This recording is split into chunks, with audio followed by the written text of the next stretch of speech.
Good morning. How are you all today? Good morning.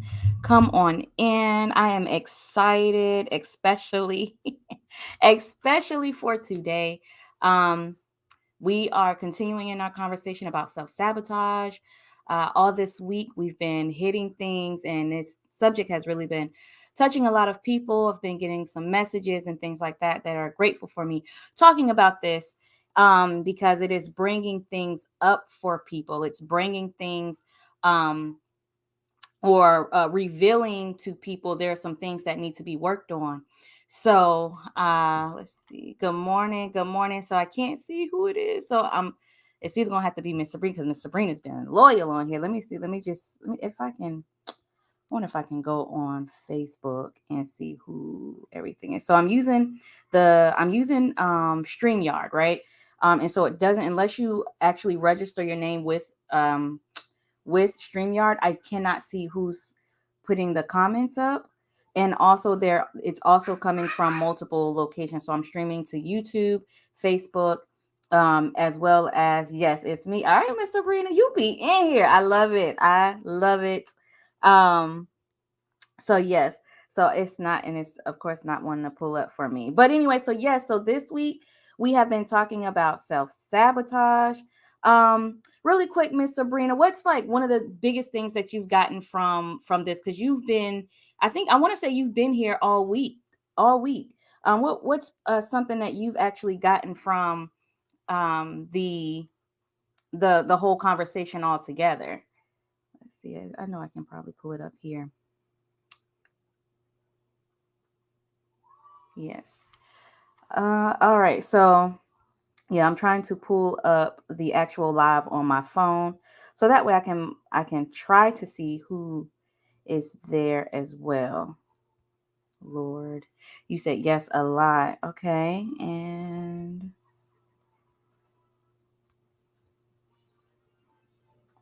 all right. So I could probably try it that way. All right. So yep, yeah, because we have been talking about a lot. And so today we're gonna be talking about I'm just gonna kind of give a list of just some sabotaging behaviors. And if you like find one that you relate to, then that's gonna be something that you can take away and begin to work on it. So one of the examples that I gave that I'm dealing with currently myself is the whole thing with Caden, and a lot of stuff it goes around Caden just because we put so much time and energy into him, and it's like we don't want nobody coming in to mess it up. The walking away versus dealing with it. Yep, that. Listen, okay, that's me. That is me all day. Um, but yeah, so it all because this is where we are right now. Um we're at a point right now where we have to make a decision to either let other people come in, and I'm not talking about just his therapist, like his therapist is here, everything, but letting other people come in or letting him going into different environments and things like that. That for me is huge. And so we ventured out, we put him in public school, and I want to say I self-sabotaged and I pulled him right out. And it's like, okay, now he's here. Now I'm juggling all this stuff again when I had my mindset on just working on my business and just keeping the house up. So let me listen, okay? So I was going through the list and I just saw so much of myself. So let's just go ahead and start. Well, actually, before we start, welcome to Morning Motivation. Morning Motivation is where or is a platform that I decided to put together, one to help me through my things. So I'll just come up here and talk about things that I deal with personally. But also it's to also help you. It's to help you to not feel like you have to get up, but to want to get up. And it's because of you're getting up because you're going after your purpose, and not because you're going to go fulfill somebody else's purpose. It feels different when you're fulfilling your own purpose and not someone else's. Okay. And So my name is Alicia Richardson. Here we go with that again. I should probably have something right here. But my name is Alicia Richardson. I'm a brand strategist and a business coach. And what I do is I help you simplify your huge vision and I make it look good, right? So that's the simplest way I can put that so that we can jump into this, because this is it's a nice list over here that I want to get out, because I think it's going to really help. And I think it's really good that we focus on behaviors, because yesterday we talked about thoughts, but today we want to talk about behaviors. And the reason I want to talk about behaviors is because your behaviors, they don't just affect you. Your behaviors, they affect your generation that comes after you, because what happens is your behaviors, they create a cycle. Matter of fact, your behaviors are because of a cycle. And so that's why we have to begin to break, we call them curses, and we call them, all these other things, but they're cycles. It's the things that was seen, right? So if we think, I always go back to slavery time, right? We people who were enslaved had to be protective, so their mindset was always in protective mode. So their behaviors, their actions, their thoughts had to be we need to survive. We need to keep our family together. We need to do whatever it takes to get through this. And yes, they knew this was not always going to be. However, while we're in this time, we need to survive. And so that survival, the survival behavior and thoughts and patterns were passed down, as well as the things that they had to endure were passed down into the next generation, and into the generation that were not enslaved. But what we did was we passed down that slave mentality as well. And so now here are all of these cycles coming in, and it's now our responsibility to begin to break those things. And that's why, another reason why it's important to tap into God. It's important to have a close relationship with him, and not just see him as somebody far away, but see him as somebody sitting next to you, because he's the one who's going to help you break through all of those things that are unconscious, that you don't even know is a part of that slave mentality, the survival mentality, the protector mentality, right? So we have all those things, and so God is the one who helps us break through those things. And so that's what Monday through Wednesday was all about. It's about getting that relationship, understanding the root of self-sabotage, which I say is because you don't know who you are. If know whose you are, and when you know those two things, self-sabotaging thoughts can come, but they do not stick with you. Okay, so that's why I want to really have a whole day, or not a whole day, but a whole segment that's based off of just listing behaviors that are self-sabotaging. And so let's go ahead and jump into it. So one of the first thing that's up here is giving up. Right. So we talked about it yesterday. We might jump into something, but we don't give it enough time to actually allow it to unfold. Because even while it's unfolding, there might be some trouble, or there might be some things that are like resistant. However, if you sit and you allow it to unfold, then you'll actually see the benefit and the success of something, instead of just giving up. All right. So that's one of the behaviors. Another one is not starting at all. The negative thoughts, those patterns and behaviors are so strong that it will not even allow you to start something that God has told you to start. It will allow you to not go after your purpose, because you're scared that whatever happened in your past, whatever happened in your childhood, whatever feelings. So if you were talked about, mistreated, if you were not heard, if you felt like you were silenced, if you were abused, those feelings begin to become very prominent in that moment when the opportunity comes. And so you don't even start it. You don't even try to go after it. Okay. Another behavior is here. This was a big one for me, but doing morning motivation has really helped, which is not staying consistent. So this means we've started, right? It feels good. But then what happens? The motivation disappears. Then it's time for the hard work to kick in. So now it's like, oh, I don't feel like doing that. I don't feel like. And so we don't stay consistent. And so again, when we don't stay consistent in something, we don't get to see the result. We don't get to see what the end is going to bring. Okay. So that's another self-sabotaging behaviors. And again, we're talking about behaviors today. All right.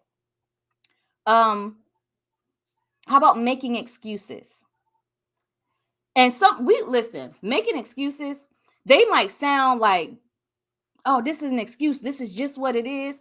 But if somebody's bringing you something and you come up with a reason of why you cannot do it, and but in the beginning you're talking about all the things that you want the success, you want to be able to reach these types of people, you want to make this amount of money, you want to do this, but then when somebody brings you an opportunity and you don't take it, and you begin to make excuses of why this or that, okay, that's a problem, and that's self-sabotaging. All right. Not learning from mistakes. All right. So you go through something and you just continue on. All right. Not asking for or receiving help. We talk about that. We talk about that pride. We talked about that, I want to say last week, probably the week before that too. When you're in something and you don't ask for help. DIYs, people who do DIY business, like when you start your business and you don't like go out and ask people like, hey, I've seen you do that. Can you help me navigate this? And I understand there are some people who, and I've encountered this myself, who are like, you are asking them for something simple, but they're like, well, I'm not going to give you that, or they don't want to share their knowledge with you. Like, I get it. And it's almost like you're being rejected. And so that's why you'll say like, oh, and I've said this, that's why I don't ask for help. This is why I can't deal with people. This is why. But we have to get over that. We have to get over it because what that is rejection. We feel rejected at that point. So we have to get over the fear of rejection. That was an isolated incident with an isolated person. And you might be running into the same type of person because you might need to work on something inside of you as well, right? So you still want to be able to ask for help. And I know not Dr. Miles Monroe, but Les Brown talks about how he went door to door and all he heard was no until he got to the door of where he heard yes. So asking for help, you might get a lot of no's. You might get a lot of resistance. But when you keep going after it and you stay consistent, you're going to find that yes. And that one yes could take you as far as you need to go to get where you need to go. So we cannot be prideful in asking for help. Not doing what makes you happy. Now, this is huge. And this comes into, and again, we're talking about self-sabotaging behaviors. So what makes you happy. It's like we begin to put other people in front of ourselves. And we have this mentality of being passive. The mentality of being passive and making it seem like, you know what, no, I want for them, let them go ahead of me. And you sit there and you acting all humble. No, that's called false humble. It's another word for it, but I'm gonna call it false humbleness at this point. You're not doing what makes you happy, because there are times, listen, I can bring snacks home and people might call me a selfish mom for this. If I bring a snack home and I got it because I might be feeling a kind of way, and my child comes and asks me for a piece, no, because I bought this entire thing for me. It is for my happy. It is for me to go sit in this corner, put my television show on, and eat my snack so I can get back to where I need to go. Okay? That is my happy. I put myself first. If I don't put myself first, then guess what? Everybody else is not going to make it. And that is how I feel as far as in my household. In my household, if I am not together, then things will fall apart, because we are now one. When I got married, me and my husband became one, and we became the head of this household together. So if one piece of the whole is not functioning right, then that means the whole is not functioning right. So that means I need to make sure that I am happy, that I put myself first. Okay. All right. So I'm just going into tangents with this one. Isolating. Okay, so being a lone wolf. If you are that person who like will sit by yourself, now there are times where you need to get by yourself to rejuvenate, to energize. But if you are like this, where this is, and this I am guilty, when people will say, hey, you want to go out and do this, and you're like, no, not today, and you're just purposeful, not even purposeful, like, you don't feel like going out, but you need to, because you done been in the house for so long and you haven't had no kind of human contact. Like, I won't even pick my phone up. I don't care who it is. It could be my mom, it could be my dad, it could be my friend, it could be, I don't care who it is. I will not pick the phone up. I will not go anywhere. It would be as if I have the shades down, locked in one part of my room, right? And that's the isolation. So you have to begin to open yourself up with respect to having a time set aside for resting. But you have to begin to open yourself up in order to allow people to come in. Be vulnerable. Vulnerability, there's pros and cons to it. Yes, being open will allow people to have the opportunity to hurt you. It does. But also being vulnerable brings a lot of opportunities and a lot of things into your life that you would not have gotten had you not been vulnerable. It is better to receive whatever little bit of hurt that comes into the grand success or the grand scheme of things when you are open and vulnerable to other people. Okay.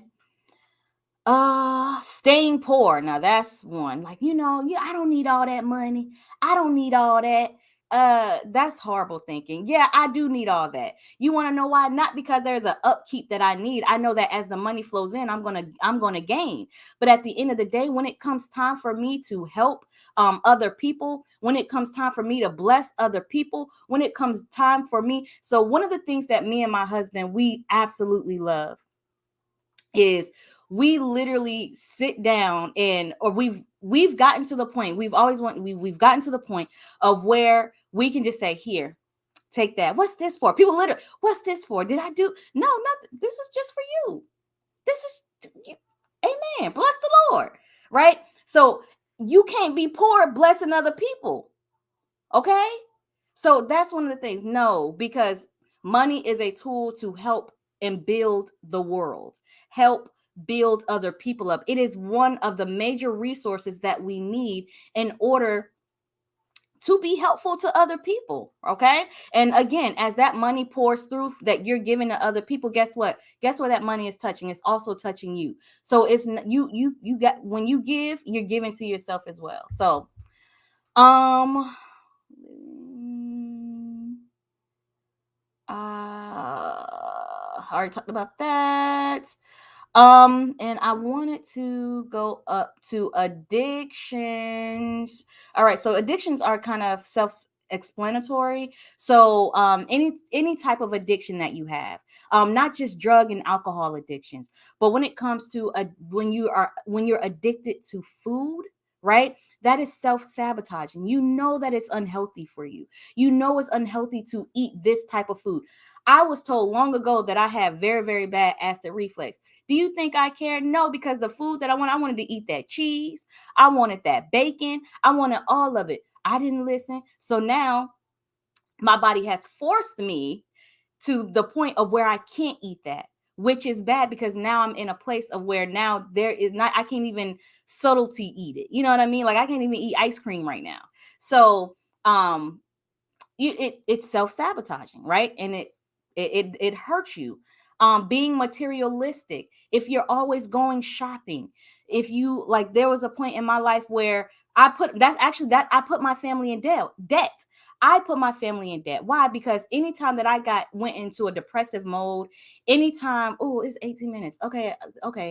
I didn't mean to go this far. This is big. Okay. So anytime that I've been in a depressive mood, had anxiety, or anything like that, what I would do is I would go out and I would just spend a bunch of money, just spend. Then it put us in a debt.